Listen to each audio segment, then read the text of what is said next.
Vasco da గామ చరిత్ర. Vasco da గామ Portuguese నావికుడు, ప్రపంచ చరిత్రలో ప్రసిద్ధ సముద్రయాత్రికులలో ఒకరు. ఆయనే యూరప్ నుండి నేరుగా భారతదేశానికి సముద్ర మార్గం కనుగొన్న తొలి వ్యక్తి. జననం: వాస్కో డ గామ 1460 నుండి 1469 మధ్య కాలంలో పోర్చుగల్ దేశంలోని సినెస్ సైన్స్ అనే చిన్న పట్టణంలో జన్మించాడు. ఆయన తండ్రి పేరు ఎస్తేవో డ గామ. భారతదేశ యాత్రలు. 1. మొదటి యాత్ర 1497 నుండి 1499.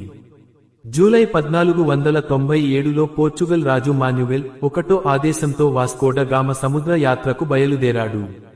ఆయన ఆఫ్రికా ఖండాన్ని చుట్టి, కేప్ ఆఫ్ గుడ్ హోప్ దాటి, చివరకు 1498 మేలో కాలికట్, కోజికోడ్, కేరళ తీరానికి చేరుకున్నాడు.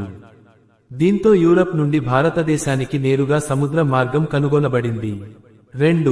రెండవ యాత్ర 1502 నుండి 1503. ఈసారి ఆయన 20కి పైగా నౌకలతో వచ్చి, భారత మహాసముద్రంలో పోర్చుగీస్ శక్తిని స్థాపించాడు.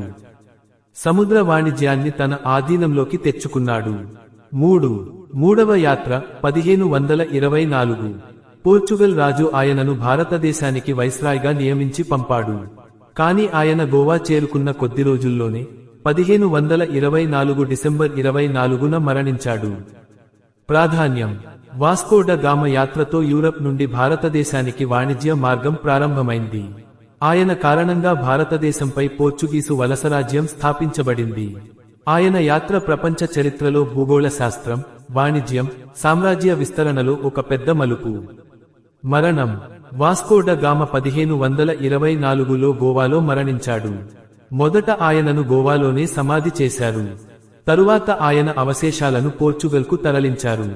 సారాంశంగా, వాస్కో డ గామ సముద్ర మార్గం ద్వారా భారత్కు చేరిన మొదటి యూరోపియన్. ఆయన రాకతోనే యూరోపియన్ల వలసరాజ్య పాలన భారతదేశంలో మొదలైంది.